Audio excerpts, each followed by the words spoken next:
Ya orang-orang yang mengatakan aku ikut Yesus tuh nggak ngapain menderita gitu, itu mungkin lahir dari ketidakmurnian itu, Abuna. Oh ya, dia menciptakan sendiri kebenarannya sendiri. Kebenarannya. Ini sangat berbahaya. Dia orang begini ini halusinasi ya. Iya ya. Dia tidak nginjak bumi. Iman itu dimulai dengan realita kita nih orang berdosa yang harus diselamatkan. Makanya Yesus mengajar kita di Matius pasal 5 ayat 3, berbahagialah orang miskin di hadapan Allah. Langkah iman itu dimulai dengan kesadaran bahwa saya itu miskin. Bukan saya naik ke atas dan kaya, bukan begitu. Ya, karena apa? Dengan kita menyadari saya miskin, saya butuh Tuhan. Dan itulah terjadi juga proses kerendahan hati.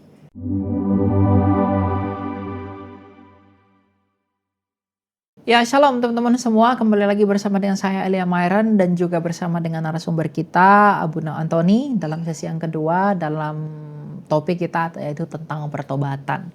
Nah, kalau tadi kita berbicara tentang bagaimana itu bertobat, berserah diri itu seperti apa, mengenali ketidakmurnian itu bagaimana dan lain sebagainya. Nah, sekarang kita akan belajar tentang dosa dan penderitaan itu sendiri. Karena begini teman-teman, ada beberapa macam jenis teologi di luar sana yang memang mereka mengajarkan tidak mau untuk menderita. Dan bahkan anti dengan penderitaan dan bahkan mengajarkan penderitaan itu bukanlah kekristenan. Nah, jadi sebenarnya bagaimana sih dosa dan penderitaan itu? Dan kita bersama dengan narasumber yang tepat, Abuna Antoni dari Gereja Ortodoks Koptik Indonesia. Dan kita tanpa berlama-lama kita tanyakan. Nah Abuna, bagaimana dengan dosa dan penderitaan itu? Tuh hubungannya seperti apa sih Abuna? Ya. Dan bagaimana Alkitab memandang hal itu? Ya. Sebenarnya dosa-dosa sudah menghasilkan penderitaan sebenarnya. Ya. Baik di dunia ini ataupun masa kekal. Tetapi memang ada dua macam penderitaan. Penderitaan karena dia memang berdosa. Dia dalam berdosa, Tuhan bisa membiarkan dia dalam penderitaannya, ya supaya dia bertobat. Tapi ada juga orang beriman yang benar justru juga menderita. Ya. Nah itu untuk apa? Justru itu untuk mengerjakan kemuliaan untuk dirinya nantinya. Itu Paulus menulis di 2 Korintus yang dikatakan bahwa penderitaan ringan yang kita hadapi ini menghasilkan kemuliaan kekal. Ya, nah, jadi tidak mungkin bahwa keselamatan itu tanpa salib dan sebenarnya tanpa penderitaan tidak mungkin. Penderitaan itu sendiri bukan Tuhan memberi kita penderitaan, bukan. Ya, tapi juga salah kalau orang menganggap bahwa Tuhan itu memberi kenyamanan, itu akan membuat kita jadi dimanja dan tidak sehat. Ya. Yeah. Tapi Tuhan mengizinkan sebagian penderitaan itu memang karena tabur tuai yang kita jalani. Jadi makanya ada orang pernah bertanya, menganggap bahwa kutuk dosa itu sudah dihapuskan. Ya. Kalau kita melihat di kitab Galatia yang dihapuskan itu kutuk nenek moyang, kutuk hukum Taurat, kutuk hukum Taurat. Ya. Tapi apakah kutuk kesalahan-kesalahan nenek moyang kita masih bekerja? Masih bekerja. Buktinya orang Kristen nasibnya nggak ada yang sama kan? Yeah. Kalau emang bahwa kutuk nenek moyang kita sudah diselesaikan, ya tidak ada lagi orang Kristen yang miskin, sakit-sakitan, nggak ada pasti. Faktanya nggak seperti itu. Jadi sekalipun kita percaya Tuhan Yesus, tapi kita masih membawa warisan dosa itu berjalan diri kita yang membuat jalan hidup kita bisa berbeda. Tetapi dalam kasih Tuhan, Tuhan bisa intervensi untuk kebaikan kita. Ya. Justru kalau orang mengenal Kristus, dia bahkan pada tingkat tertentu itu mereka ingin bisa menderita seperti Kristus bahkan. Nah ini kan susah dipahami orang-orang yang karena mereka tidak melihat kemuliaan dalam penderitaan itu sebenarnya. Jadi penderitaan itu sebenarnya ada dua sisi ya Abuna ya yang memang. Tapi Abuna, bagaimana penderitaan itu? Bagaimana kita bisa menyikapi penderitaan yang ada dalam hidup kita ini? Baik itu yang memang datang dari, ya memang penderitaan itu datang dari dosa kita. Misalnya saya mencuri, lalu saya menderita, dikucilkan orang, dihina, dicaci, saya harus begini. Betul. Itu datang dari kita. Tapi kalau sampai itu menimpa kita, bagaimana kita menyikapi penderitaan itu dalam kaitannya dengan Allah? Ya, kembali kita bertobat dan kita berserah untuk menerima keadilan Tuhan. Ya, penting sekali kita mengakui keadilan Tuhan. Itulah yang terjadi dengan penyamun yang di sebelah kanan Yesus. Ya. Mengapa ada anugerah datang pada dia sehingga dia hari itu bisa bersama Yesus di Firdaus?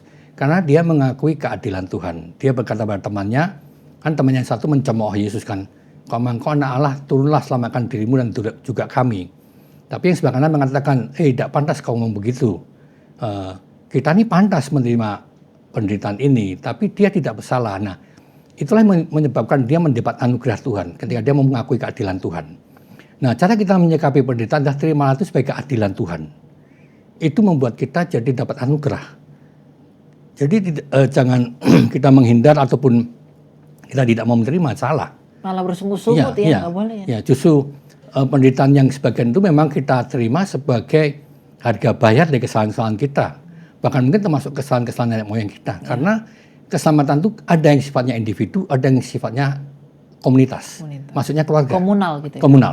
Ya, contoh Ayub. Keluarga Ayub kan yang beriman sebenarnya cuma Ayub. Ya. Tapi anak istrinya apa? Kan hanya karena Ayub kan. Jadi ada keselamatan seperti itu. Demikian juga dosa itu juga bisa bersifat komunal. Kecuali ada dosa individual, ya. Nah, jadi ketika seorang itu menderita, ya, dia harus belajar minta anugerah Tuhan untuk mengerti seperti apa supaya dia diberi roh yang rela untuk menerimanya. Yang penting itu kerelaan. Kok rela itu luar biasa, ya, luar biasa hasilnya. Dan dia bahkan nanti dia itu akan istilahnya ya, penderitaan dalam kasus seperti ini juga bahkan menghasilkan itu anugerah ya. Anugerah.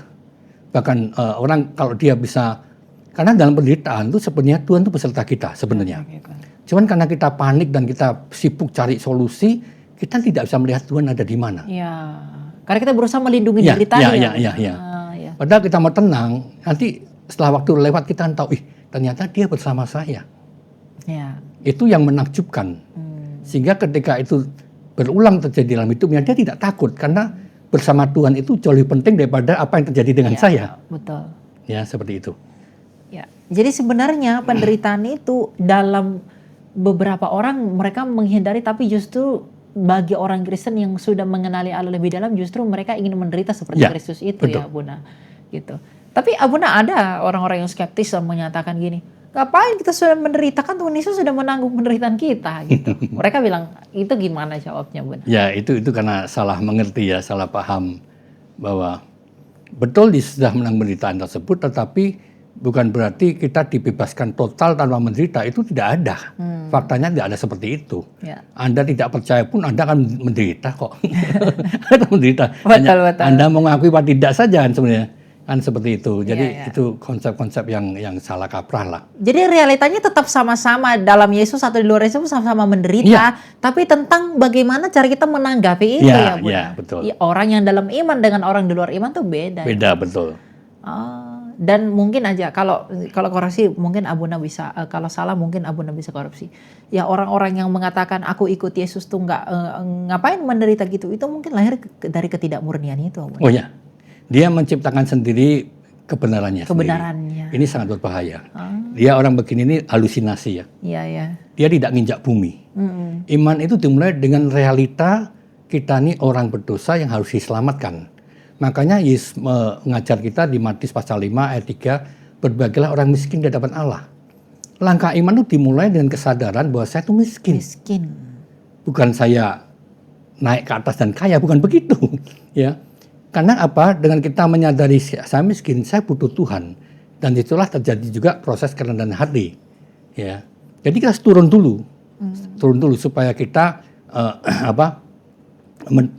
membuka diri untuk mengerti bagaimana Tuhan menolong kita, seperti itu. Nah, Abuna, ini tadi berbicara tentang berbahagialah orang miskin. Ini juga banyak pertanyaan dari teman-teman. Boleh nggak sih orang Kristen itu mengejar kekayaan dunia ini gitu? Itu gimana, Abuna jawab? Ya, kalau dia bekerja, dia bisa kaya ya nggak salah. Nggak salah. Nah, tapi motivasinya mengejar kekayaan, dia tidak tahu motivasinya apa, ya dia harus bertanya, mengoreksi diri, apa sih motivasi saya? Ya, karena motivasi. Kalau untuk sombong, pamer apa gitu? Iya, jelas salah ya. Jelas salah. Jadi kaya tidak salah, kalau memang itu anugerah Tuhan. Ya. Tapi juga tidak bisa dibesar-besarkan seakan-akan itu indikator bahwa orang lebih beriman karena lebih kaya kan, begitu. Ya, sering sekali begitu, Abuna. Dia diberkati sekali, kaya sekali begitu. Itu salah ya, Bu? Salah. Nggak ada hubungannya. Nggak ada hubungannya. Karena itu bagian dari anugerah Tuhan. Ya, anugerah Tuhan saja. Karena yang terpenting sebenarnya iman kita itu ya, Bu. Iya. sebenarnya orang kaya itu juga lebih berat bebannya. Ya. Ya, contoh, orang kaya kan dituntut banyak oleh Tuhan. Kalau kamu tidak berbagi, kamu berdosa. Tapi kalau kamu tidak punya iman, kamu berbagi sakit hati. Jadi dalam dilema akhirnya dia kan nggak berbagi dia berdosa, dia berbagi dia sakit hati. Nah, jadi yang penting berimannya bukan soal kaya. Iya. Realitanya sama aja Ya, ya. sama aja. Oke. Jadi orang Kristen tuh boleh kaya teman-teman, tapi motivasinya apa dan untuk apa gitu. Abuna. Tapi aku ini mau tanya nih Abuna nih, dengan Rasul Paulus, apa sih yang ada di dalam, bagaimana sih iman Rasul Paulus ini sampai ia mampu mengucapkan kepada jemaat di Filipi mengatakan, apa yang dulu kok anggap mulia, kan dia orang kaya Abuna, kaya, sekolahnya di Tarsus, hebat lah gitu. Sekarang kok anggap sampah. Karena dia sudah bertemu Kristus, itu apa maknanya Abuna? Ya, memang dia ngomong begitu sudah pada tahap iman yang sudah jauh ya, dan dia punya pengertian yang sudah jauh mengenal Kristus. Memang sebenarnya memang keselamatan dan pertobatan itu adalah proses kita meninggalkan kemuliaan dunia kepada kemuliaan ilahi dan kemuliaan surgawi. Nah, kalau orang menuju ke sana dia melihat kemuliaan surgawi, memang dunia ini nggak ada apa-apanya, sudahan. Bagi dia kehilangan juga nggak apa-apa. Kalau imannya udah kuat ya. Kok belum kuat ya, Anda malah bisa pahit nantinya. Iya. Ya kan? Nah, jadi berbeda. Paulus ngomong begitu, dia dalam kondisi iman dan kesadaran yang sudah berbeda. Ya. Udah nggak ada di dalam level kita lagi ya, bukan level kita. Level kita. Jadi, tapi itu mungkin lahir dari ketika Tuhan izinkan dia menderita, Bu. Iya, betul. Betul. Jadi memang penderitaan itu dalam tahap tertentu bagi orang Kristen itu membawa kita kepada lebih dekat dengan Tuhan. Oh iya, betul. Jadi bukan soal penderitaannya ya, penderitaan itu hanya sarana. Tapi kebersamaan dengan Tuhan itulah yang lebih penting. Karena Yesus ada orang juga menderita tapi nggak sama Tuhan. Ya itu malah murtad nantinya kan. Jadi kebersamaan dengan Tuhan itulah yang membedakan ya. Dan jadi kalau orang bersama Tuhan bagi dia nggak masalah apapun situasinya, entah di desa sepi tidak ada apa-apa, ya terbatas segala sarananya ataupun di kota besar, dia biasa saja. Yang penting dia bersama Tuhan, itu yang terpenting. Kesadaran dia bahasa bersama Tuhan, hatinya tertuju pada Tuhan, itu yang jauh lebih penting. Sehingga memang butuh waktu untuk belajar, dia sampai dia mampu mengalahkan segala tantangan-tantangan dan kesulitan-kesulitan untuk mempertahankan imannya bersama Tuhan itu. Butuh waktu. Jadi memang kekristenan itu lebih luas ya Abuna dari dari apa yang pernah kita bayangkan. Oh iya. Berarti Abuna setuju nggak sih dengan teologi kemakmuran yang digemborkan orang-orang Kristen itu nggak boleh menderita? Kita ini adalah anak pewaris kerajaan gitu. Itu bagaimana pandangan Abuna? Ya itu kurang belajar lah, kurang paham akan kehidupan. Oh ya tadi juga tanyakan soal gimana kita menyikapi orang berdosa ya. Saya pernah bahas bahwa kita perlu mengerti ada 3 topik penting dalam kita belajar. Satu, mengerti tentang dosa, mengerti tentang kehidupan dan tentang Tuhan. Nah, kalau kita mengerti tentang dosa, terutama apa yang bekerja dalam diri kita lebih bijak, lebih toleransi, dan kita tidak menghakimi orang berdosa. Karena kita tahu kita pun setengah mati melawan itu semua. Jadi kalau kita menghindari untuk memahami tentang dosa, Anda akan terus terjebak dalam penghakiman, apalagi ketika kelemahan orang tersebut Anda tidak memiliki kelemahan itu, ya kan? Tapi Anda mengerti dosa secara dalam, Anda maklum. Anda mengerti, bahkan Anda kasihan dengan orang tersebut. Ya, kenapa masih banyak orang belum mampu mengasihi orang-orang berdosa? Ya karena dia sendiri belum bisa menghadapi dosa-dosa dalam dirinya. Dia belum paham separah apa dirinya. Gitu. Jadi memang Alkitab mengatakan kita lebih mudah melihat balok depan mata orang, selumbar di lautan, tapi di mata orang, tapi kita nggak bisa lihat balok dalam diri kita. Itu tragis sebenarnya. Dosalah membuat kita tuh lebih bisa melihat dosa orang lain ketimbang dosa kita sendiri. Itulah tipu daya itu. Ya, tipu daya, betul, tipu daya. Aneh ya. Tapi faktanya seperti itu. Karena seperti itu. Ini kita renungkan kok bisa begitu ya. Makanya waktu kita melihat dosa orang lain coba ditahan dulu lah, direm-rem dulu lah. Lebih baik kita melihat dosa kita sendiri. Mungkin ada orang mesti alergi melihat dosa sendiri. Tidak, justru itu membantu kita rendah hati. Ya, kita rendah hati, kita lebih tahu diri lah. Bahkan pada tingkat tertentu kita bisa menangisi kehidupan kita. Ya, menangis bukan karena melankolis ataupun kita orang Jawa bilang apa, nelongso ya. Tetapi karena kita bersamaan menyadari betapa hebatnya Tuhan mengasihi saya. Ya, makanya Matius 5:3 kecuali dikatakan berbaikilah orang miskin di hadapan Allah, dilanjutkan dengan yang ayat 4, berbaikilah orang berduka cita. Nah, ini tahapan-tahapan jalan salib yang banyak orang tidak mau melewatinya. Wah, saya nggak mau berduka. Justru berduka itu penting. Karena itu menghancurkan hati kita yang keras dan sombong. Ya. Banyak perkara itu karena faktor kesombongan, kegelapan, dan kekerasan hati. Ya, yang kita bahas nanti budaya dosa itu dikatakan dia mengeraskan hati kita. Wah, kalau udah seperti itu sulit orang bisa mendengar nasihat. Ya. Nah, Abuna, apa bedanya penghakiman dengan menegur? Kan kadang-kala ketika ada orang dengan niat menegur itu dianggap penghakiman. Nah, kita melihat orang berdosa atau ada orang yang misalnya ini ada ke gereja gitu, Abuna. Dia pakai pakaian yang tidak layak gitu. Tapi kemudian ketika ada yang menegur, oh kamu menghakimi begini. Nah, apa sih, Abuna, bedanya menghakimi dengan menegur itu apa sih? Memang dalam dunia gereja yang sudah kompleks dalam lingkaran kekacauan begini menjadi sulit juga. Ya. Karena gereja itu tidak punya tradisi untuk mengajarkan tertib hidup. Padahal kita baca itu di surat Timotius nggak salah dikatakan bahwa Roh Tuhan itu diberikan untuk memberi kita kekuatan dan kasih dan tertib hidup. Nah, ketika gereja tidak punya tertib hidup, ya akhirnya terjadi begitu. Yang menegur dituduh menghakimi, ya. Jadi rumit, akhirnya jadi bingung sendiri. Karena nggak ada aturan yang memperjelas. Ya sulit, memang tidak ada rambu-rambunya. Seorang juga bebas untuk mengatakan apa saja seperti itu.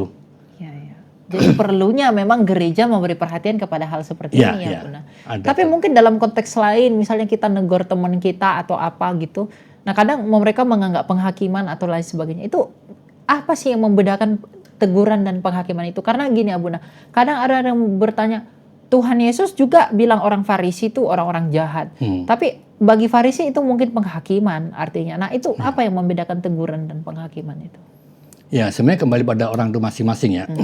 Dia pun perlu bertanya. Misalnya saya mengucapkan kata-kata yang menegur orang menurut saya. Tapi saya juga perlu berdoa, Tuhan salah nggak saya? Saya harus bertanya, saya harus koreksi. Dan yang tahu nanti kita dengan Tuhan sendiri yang beritahu. Ya, itu masalah subjektif saja. Ya. Kalau Tuhan menghakimi ya tidak terhindari. Nggak terhindari. Kemudian Tuhan ya biarkan saja. Ya. Dan kita juga harus punya lapang dada untuk membiarkan bahwa ya masing-masing mengalami ujian istilahnya kan, diuji dengan Tuhan. Biarkan saja, ya biarkan saja. Ya masing-masing juga sedang menabur dan menuai apa yang dilakukan. Itu saja. Termasuk kita ya, Bu. Ya, betul. Jadi memang teman-teman kita tidak punya hak untuk menghakimi siapapun, karena kalau Tuhan menghakimi ya tidak terhindari. Ya. Nah, tadi kembali lagi kepada dosa dan penderitaan, bahwa memang penderitaan pada tahap tertentu itu membantu mendekatkan kita kepada Allah. Tapi bagaimana dengan ada yang mengatakan seperti ini, Abuna? Bagaimana dengan orang-orang yang di luar sana yang sama sekali tidak pernah berbuat jahat, tapi mereka tetap menderita? Tapi orang yang aku udah dekat dengan Tuhan, aku udah sering ke gereja lain sebagainya, aku malah menderita. Loh, yang lain itu loh, dia nggak pernah ke gereja, nggak pernah ikut Tuhan, tapi nggak menderita, malah hidupnya enak-enak aja. Itu gimana, Bunda? Ya, itu juga dia kurang memahami ya. Itu semacam doanya Asaf ya, di Mazmur 73. Dan dia seperti itu. Asaf itu kecewa karena orang yang berdosa malah lebih makmur hidupnya. Tapi yang dikatakan di Asaf bahwa setelah dia masuk ke ruang kudus Tuhan, dia dapat pengertian. Ya. Hal ini ya dia harus cari Tuhan untuk dapat pengertian. Karena dia membutuhkan jawaban dari Tuhan. Ya. Jangan berhenti hanya sebatas kita komplain seperti itu. Ya, jangan berhenti. Dia yang harus mungkin fenomena tersebut Tuhan berikan supaya dia cari Tuhan. Untuk cari tahu kenapa seperti itu. Pasti Tuhan akan jawab. Nah, hal lain, ada orang pernah tanya pada saya begini. Dia merasa hidupnya ini banyak ruginya lah. Saya ajak dia hitung-hitungan ekonomi. Lu rugi berapa? Saya tanya begitu. Lahir jelek, miskin, ya bodoh, cacat, dan lain. Hitung berapa triliun, saya bilang begitu. Hitung, saya bilang itu. Tahu nggak kamu? Kerugianmu ini tidak sebanding dengan hidup kekal yang dia janjikan. Ya. Jadi penderitaan dunia ini memang tidak sebanding dengan kemuliaan. Nah, Mampukah kita melihat kemuliaan yang kekal itu masalahnya? Sehingga kita tidak membesar-besarkan penderitaan di bumi ini. Ya, itulah yang Paulus sudah dapatkan. Karena dia melihat kemuliaan tidak ada artinya. Ya, ini ada satu kisah. Dia seorang martir ya, 1000 tahun yang lalu. Dia seorang biarawan. Dia menderita, dianiaya dan disiksa. Dia mati martir. Nah, setelah dia meninggal, dia masuk ke Firdaus penuh dengan kemuliaan dan upah yang luar biasa. Dia kaget kok upahnya sebesar itu. Bahkan dia merasa belum layak menerima itu semua. Memang ketika orang itu meninggal, itu yang di bumi itu menjadi hanya memori saja, tidak real. Oh. Tapi waktu di bumi kita rasanya ini real semua, ini nyata nih. Padahal ini fana. Nanti setelah kita roh kita meninggalkan tubuh ini, yang kekal itu jauh lebih real. Ya. Dan ini semua jadi fana. Jadi fana. Nah, apa yang hari ini orang anggap real itu sebenarnya nanti fana. Nah, kenapa tidak mencari yang benar-benar real nantinya? Nah, kemudian dia mengatakan bahwa kalau aku tahu upahku sebesar ini, aku rela mati 100 kali lagi pun masih rela. Begitu hebatnya Tuhan itu dalam menyiapkan hidup yang bagi kita ya. Kalau kita mengerti, tapi kan butuh iman. Nah, karena orang nggak ngerti, akhirnya itu komplain salah semua akhirnya. Karena dia nggak kenal Tuhan. Itulah yang saya katakan, nggak ngerti dosa, nggak ngerti kehidupan, nggak kenal Tuhan akibatnya. Sehingga itu terjadi narasi-narasi yang seperti itu. Jadi yang dibutuhkan ya Anda bertobat, cari Tuhan gimana untuk bisa mengerti dan baik. Jangan Anda misalnya menangisi dirimu, jangan seperti itu. Mungkin itu semua bisa terjadi karena kurangnya mata iman tadi. Kurang mampu melihat apa yang Allah sediakan, yang sedang Allah kerjakan. Karena bagaimanapun itu misteri. Dan itu nggak bisa kita ngerti kalau kita nggak mencari. Ya, betul. Jadi benar sabda Tuhan kita teman-teman, cari dulu itu kerajaan Allah itu. Baru semuanya ditambahkan kepada kita ya. Kan Paulus mengatakan bahwa kami memperhatikan apa yang tidak kelihatan. Yang kelihatan sementara, yang tidak kelihatan kekal. Jadi gimana kita melihat yang nggak kelihatan? Masih nggak kelihatan ini hanya bisa dilihat dengan mata batin. Dengan iman tadi. Dengan iman kita, bukan dengan mata jasmani. Itulah perjuangan kita dalam bertobat.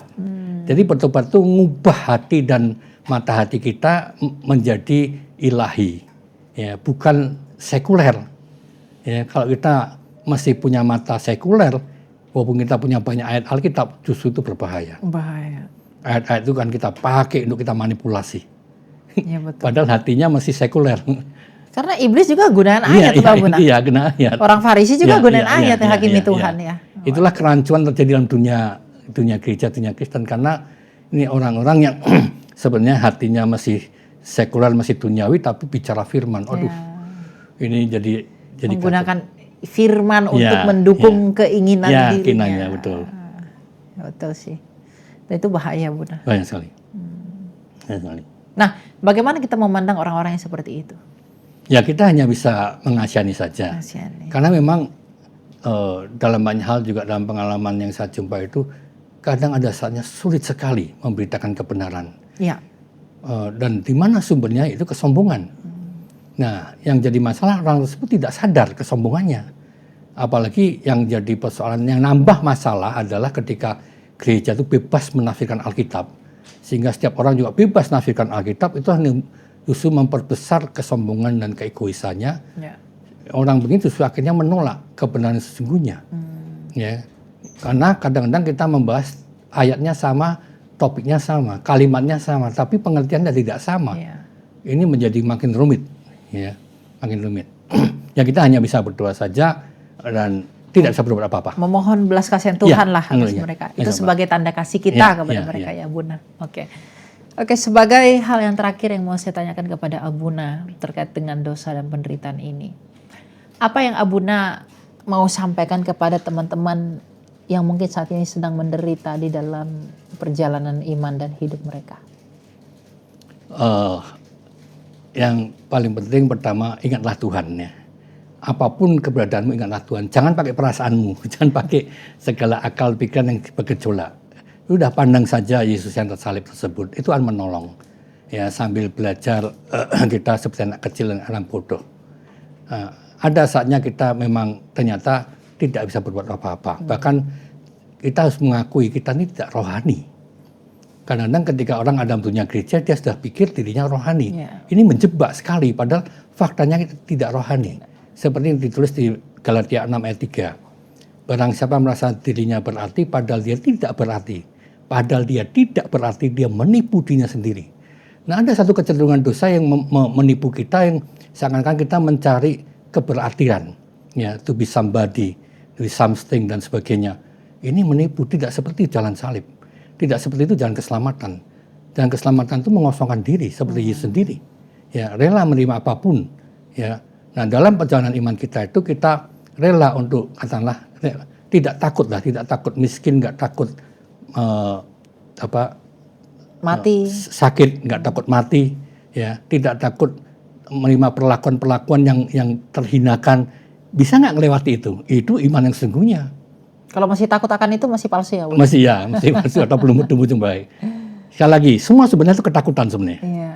Nah, untuk lepas ketakutan ya nyerah, nggak ada cara lain, karena yang menyelamatkan kita Tuhan, bukan diri kita. Ya, supaya ketakutan itu terlepas dari ketakutan, dan kalau ketakutan sudah mulai terlepaskan, saudara akan makin mengerti Tuhan, saudara makin bahagia pasti. Ya. Wah, hal ini luar biasa teman-teman. Kita bahas dua topik yang sangat baru, yang belum pernah dibahas di tempat kita, dan ini akan membantu kita banyak untuk bagaimana kita melihat hidup ini lebih luas, bagaimana kita melihat diri kita, melihat dosa, melihat Allah itu, untuk agar kita semakin berusaha untuk membuat yang terbaik buat Tuhan.